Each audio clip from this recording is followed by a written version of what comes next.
বিবৃতি একটাই হওয়া উচিত যে আমরা জাতির কাছে ক্ষমাপ্রার্থী। হাসিনার আমলে সর্বোচ্চ সুবিধাটা ভারত আমাদের কাছ থেকে নিয়েছে।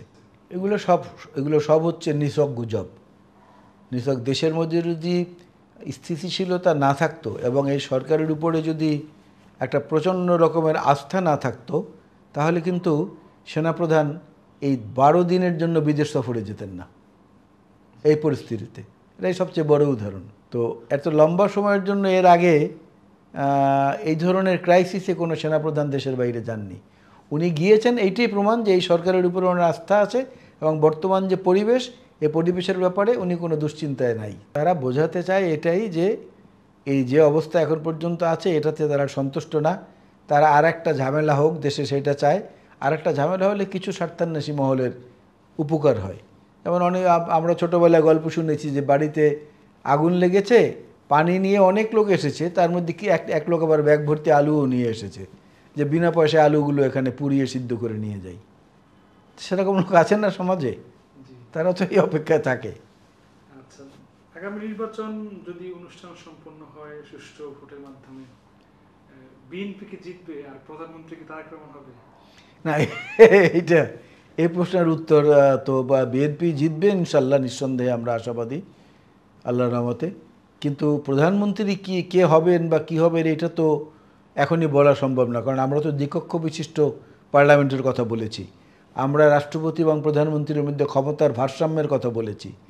আমরা আরও বলেছি যে এখানে যাতে সাংবিধানিক প্রতিষ্ঠানগুলো স্বাধীন এবং নিজেদের পায়ে দাঁড়ানোর মতো অবস্থা তৈরি হয়, সংবিধানের সেই সংশোধনীগুলোও আমরা নির্বাচিত হয়ে সেখানে ইনশাল্লাহ এই কাজগুলো করব। সেই ক্ষেত্রে এখন এটা আগাম বলা যুক্ত হবে বলে আমি মনে করি না।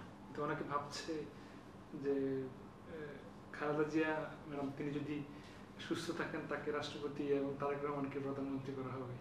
এটা একটা খুব সহজ সমীকরণ বলে আমার মনে হয়। এই সহজ সমীকরণে যাওয়া ঠিক না। কারণটা হচ্ছে আপনি দেখবেন ওই যে লুডো খেলা আছে না, লুডুতে লুডুর যে গুটিটা থাকে, গুটিটার যে পিঠে 6 ঠিক উল্টা পিঠেই কিন্তু 1 পোক্কা যেটাকে বলে। এটা একটা জিনিস। আর একটা জিনিস হলো ওই যে 3 একবার যদি 6 পড়ে তাহলে দ্বিতীয়বার আবার মারতে হয়, মারলে আবার যদি 6 পড়ে তৃতীয়বার আবার মারতে হয়। কিন্তু 3 বার 6 পড়লে গিয়ে সেটা পোক্কা হয়ে যায়, 3 ছক্কায় 1 পোক্কা হয়। সুতরাং এই এত আগে এগুলো নিয়ে মন্তব্য করা কোনো বুদ্ধিমান লোকের কাজ বলে আমি মনে করি না। আওয়ামী লীগের রাজনীতি, আওয়ামী লীগ যদি মানুষের কাছে ক্ষমা চেয়ে তাদের মনের মধ্যে ধীরে ধীরে প্রবেশ করতে পারে, একটা সময়ের পরে হয়তো প্রতিষ্ঠানটা আস্তে আস্তে হয়তো বিকশিত হতে পারে। কিন্তু এখন শুধু এই অভিযোগ করে আর এই যে ভয় দেখিয়ে ভোররাত্রে মিছিল করে, এতে বাকিটুক সর্বনাশ হবে তাদের। আর এই ঘন ঘন বিবৃতি দেয়, বিবৃতি একটাই হওয়া উচিত যে আমরা জাতির কাছে ক্ষমাপ্রার্থী। আমাদের যে ভুল ত্রুটি হয়েছে আমরা পুনরায় এই ভুল ত্রুটি করব না, আমরা আপনাদের কাছে ক্ষমাপ্রার্থী, আপনারা আমাদের ক্ষমা করেন। শুধু এইটা আসা উচিত আওয়ামী লীগের। সজীব ওয়াজেদ জয় তো আওয়ামী লীগের কেউ না, বরং আওয়ামী লীগের মুখপত্র হিসেবে এখন ওই যে বললাম বিবৃতি লীগের মাধ্যমে প্রধান হয়ে জাহাঙ্গীর কবির নানক সাহেব বিবৃতি দিচ্ছেন, ওইটা বরঞ্চ পরিধানযোগ্য। জয় তো আওয়ামী লীগের কেউ না। জয় তার সন্তান হিসাবে তার মায়ের কথাগুলো বলেছেন, সেটা সম্পূর্ণ পারিবারিক বলয়ের একটা বিষয় না, জানি সেটা করছে। ভারতের বিষয়টা হচ্ছে কি, ভারতের সঙ্গে সুসম্পর্ক রাখাটা খুব কস্টলি, খুব ব্যয় সাপেক্ষ জাতীয় স্বার্থের অনেক কিছু ত্যাগ করতে হয়।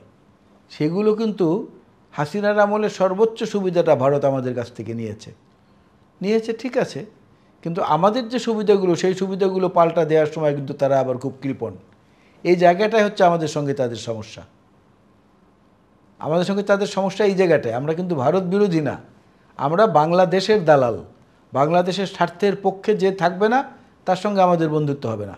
বাংলাদেশের স্বার্থের পক্ষে যারা, তাদের সঙ্গে আমাদের বন্ধুত্ব হবে, সে যে দেশই হোক, ভারত হোক, চীন হোক, ইউরোপিয়ান হোক, মার্কিন যুক্তরাষ্ট্র হোক, যারা হোক, ব্রিটেন হোক, সবার সঙ্গে আমাদের সম্পর্ক থাকবে। তা ভারত যদি মরুলিপনার অ্যাটিটিউড বন্ধ করে পারস্পরিক বন্ধুর মতো আচরণ শুরু করে, তাহলে এটা আপনি ঠিক হয়ে যাবে। আর যদি ওইভাবে করে ষড়যন্ত্র করতে থাকে, এটা খুব ফলপ্রসূ হবে না। কারণ ভারতের কিন্তু এখানে মিলিয়ন মিলিয়ন ডলারের ইনভেস্টমেন্ট আছে, এটা তাদের মনে রাখা উচিত।